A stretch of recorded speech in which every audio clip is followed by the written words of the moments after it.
നമസ്കാരം. ഗോവൻ വിശേഷത്തിലേക്ക് സ്വാഗതം. മപ്സയിൽ കനത്ത മഴ, റോഡുകളും വീടുകളും കടകളും വെള്ളത്തിൽ. ഇന്നലെ 2 മണിക്കൂർ നീണ്ട കനത്ത മഴ മപ്സയിൽ വലിയ പ്രതിസന്ധികൾ സൃഷ്ടിച്ചു. ഇടുങ്ങിയ റോഡുകൾ വെള്ളത്തിൽ മുങ്ങി. ബാദേസ് ബസാർ ഉൾപ്പെടെയുള്ള കടകൾ വെള്ളത്തിനടിയിലായി. കടകൾ താൽക്കാലികമായി അടച്ചു. കൊർലിമിൽ ഒരു ബൈക്ക് യാത്രികൻ വെള്ളപ്പാച്ചിലിൽ ഒലിച്ചുപോയി.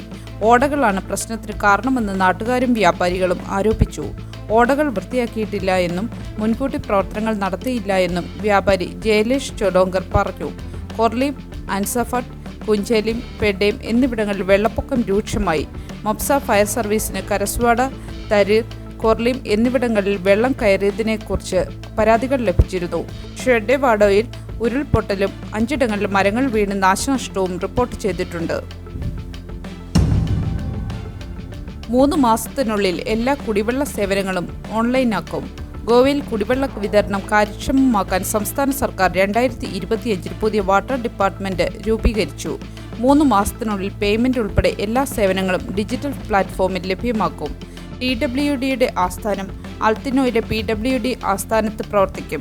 800 കോടിയിലധികം ബജറ്റിൽ വകയിരുത്തിയിട്ടുണ്ട്. ചീഫ് എഞ്ചിനീയർ, എക്സിക്യൂട്ടീവ് എഞ്ചിനീയർമാർ, അസിസ്റ്റന്റ് എഞ്ചിനീയർമാർ, ക്ലറിക്കൽ സ്റ്റാഫ് എന്നിവർ ഇതിൽ ഉൾപ്പെടുന്നു. ജലവിതരണം, കേന്ദ്ര പദ്ധതികൾ, സർക്കാർ അനുവദിച്ച മറ്റ് ജോലികൾ എന്നിവ DWD കൈകാര്യം ചെയ്യും.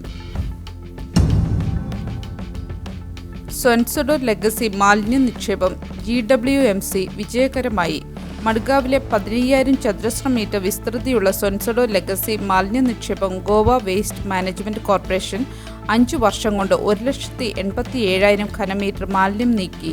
മഴക്കാലത്ത് മലിനജലം ഒഴുകുന്നത് തടയാൻ ഓരോ വർഷവും ടാർപോളിൻ കൊണ്ട് മൂടിയിരുന്ന സ്ഥലം ഇനി അതിന്റെ ആവശ്യമില്ല. മഡ്ഗാവ് മുനിസിപ്പൽ കൗൺസിൽ ഈ ഭൂമി നഗരവൽക്കരണത്തിനോ 15 TPD ബയോമീഥനേഷൻ പ്ലാന്റിന് ഉപയോഗിക്കുമോ എന്ന ചോദ്യം ബാക്കിയാവുന്നു. താലിഗാവിൽ ജലവിതരണം പുനഃസ്ഥാപിച്ചു. 50 ദിവസത്തെ തടസ്സത്തിന് ശേഷം താലിഗാവിന്റെ ചില ഭാഗങ്ങളിൽ ജലവിതരണം പുനഃസ്ഥാപിച്ചു. കാദോസ് വാഡോ, പോഷേഭട്ട് പ്രദേശങ്ങളിൽ പൈപ്പ് ലൈൻ പ്രവർത്തനങ്ങൾ പുരോഗമിക്കുന്നുണ്ട്. സ്വകാര്യ സർവീസ് കണക്ഷനുകളിലെ പ്രശ്നങ്ങളാണ് തടസ്സത്തിന് കാരണം. നിവാസികൾക്ക് ഏറെ ബുദ്ധിമുട്ടുണ്ടായെങ്കിലും സ്ഥിരമായ ജലവിതരണം ഉറപ്പാക്കാൻ ശ്രമങ്ങൾ നടക്കുന്നു. മൺസൂൺ സമീപിക്കുന്നതിനാൽ ഭാവിയിലെ തടസ്സങ്ങൾ ഒഴിവാക്കാൻ പൈപ്പ് ലൈൻ പദ്ധതികൾ പൂർത്തിയാക്കാൻ അധികൃതർ പ്രവർത്തിക്കുന്നുണ്ട്. വൈദ്യുതി വകുപ്പ് ലൈൻസ്മാന്റെ വൈദ്യുതാഘാത മരണം അന്വേഷിക്കുന്നു.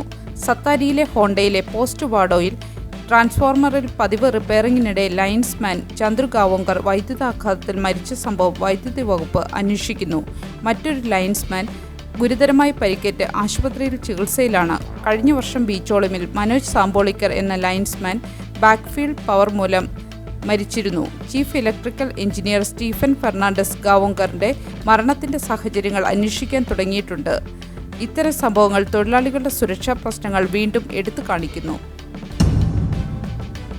സൗത്ത് ഗോവ MP കൽക്കരി കൈകാര്യ ഡോം ഉദ്ഘാടനം ബഹിഷ്കരിക്കുന്നു. South Goa MP captain Viriato Fernandes ഉപരാഷ്ട്രപതി ജഗ്ദീപ് ധൻകർ ഉദ്ഘാടനം ചെയ്യുന്ന മർമുഗാവ് പോർട്ട് അതോറിറ്റിയിലെ കൽക്കരി കൈകാര്യ ഡോമിന്റെ ഉദ്ഘാടനം ബഹിഷ്കരിക്കുന്നു. ഉപരാഷ്ട്രപതിക്ക് എഴുതിയ കത്തിൽ സ്വകാര്യ താൽപ്പര്യങ്ങളുമായി ചേർന്ന് MPയെ പരിസ്ഥിതി ദോഷകരമായ പ്രവർത്തനങ്ങൾ ന്യായീകരിക്കാൻ ശ്രമിക്കുന്നതായി അദ്ദേഹം ആരോപിച്ചു. കൽക്കരി, ഗതാഗത, ശ്വാസകോശ രോഗങ്ങൾ, പരിസ്ഥിതി നാശം എന്നിവയ്ക്ക് കാരണമാകുമെന്ന് അദ്ദേഹം ചൂണ്ടിക്കാട്ടി. ബെൽസാവോയിലെ ഇരട്ട ട്രാക്കിങ്ങും മൊളേമിലെ പദ്ധതികളും വ്യാപക പ്രതിഷേധങ്ങൾക്ക് കാരണമായിട്ടുണ്ട്. മഡ്ഗാവ് UHC റിപ്പയർ വൈകുന്നതിൽ ആശങ്ക.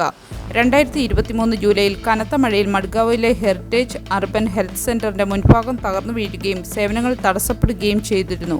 നിലവിൽ ഓൾഡ് ഹോസ്പിസിയോ ബിൽഡിംഗിൽ ഭരണപരമായ പ്രവർത്തനങ്ങളും ദക്ഷിണ ഗോവ ജില്ലാ ആശുപത്രിയിൽ OPD പ്രതിരോധ കുത്തിവയ്പ് പരിപാടികളും നടക്കുന്നു. ഏകദേശം 2 വർഷമായി നടക്കുന്ന റിപ്പയർ പ്രവർത്തനങ്ങളിൽ കല്ലുപണി പൂർത്തിയായി. പെയിന്റിംഗ് പുരോഗമിക്കുന്നു. എന്നാൽ പ്രീ മൺസൂൺ മഴകൾ പൂർത്തീകരണത്തിൽ ആശങ്ക ഉയർത്തുന്നുണ്ട്. മൺസൂണിന് മുൻപ് ഹെറിറ്റേജ് കെട്ടിടത്തിലേക്ക് മടങ്ങാൻ ആരോഗ്യ പ്രവർത്തകർ ആഗ്രഹിക്കുന്നു. വെൽസാവോ നിവാസികൾ പാത നിലനിർത്താൻ ആവശ്യപ്പെടുന്നു. വെൽസാവോയിൽ ദശകങ്ങളായി ഉപയോഗിക്കുന്ന പരമ്പരാഗത പാത റെയിൽവേ ബാരിക്കേഡുകൾ തടസ്സപ്പെടുത്തിയതിനെതിരെ നാട്ടുകാർ റെയിൽവേ ഉദ്യോഗസ്ഥരെ കണ്ടു. വില്ലേജ് പഞ്ചായത്ത്, മാർക്കറ്റ്, ചർച്ച് എന്നിവയിലേക്കുള്ള ആക്സസിനായി ഈ പാത ഉപയോഗിക്കുന്നു. വർത്താലം MLA ആന്റൺ വാസ് സ്ഥലം സന്ദർശിച്ചു. സാമൂഹ്യ പ്രവർത്തകൻ റോക്സിനോ ഡിസൂസ റെയിൽവേയുമായി ചർച്ച നടത്തുകയും ചെയ്തു. റെയിൽവേ പാതയുടെ ഒരു ഭാഗം തുറന്നിടാൻ സമ്മതിച്ചിട്ടുണ്ട്. റെയിൽവേ ഉപേക്ഷിച്ച് ചെളി മൺസൂണിൽ ട്രെയിനുകൾ അടയ്ക്കുമോ എന്ന ആശങ്കയും ഉയർന്നിട്ടുണ്ട്. ഇത് പ്രാദേശിക ആക്സസിനെ തടസ്സപ്പെടുത്തിയേക്കാം. നല്ലൊരു ദിവസം ആശംസിച്ചുകൊണ്ട് ഗോവൻ വിശേഷത്തിന്റെ ഈ വീഡിയോ ഇവിടെ പൂർണ്ണമാകുന്നു. എല്ലാ ദിവസവും വാർത്തകൾക്കായി ഫോളോ ചെയ്യണമെന്നും വാർത്തകളുടെ നോട്ടിഫിക്കേഷൻ ലഭിക്കാനായി ബെല്ലൈക്കൺ എനേബിൾ ചെയ്യണമെന്നും അഭ്യർത്ഥിക്കുന്നു.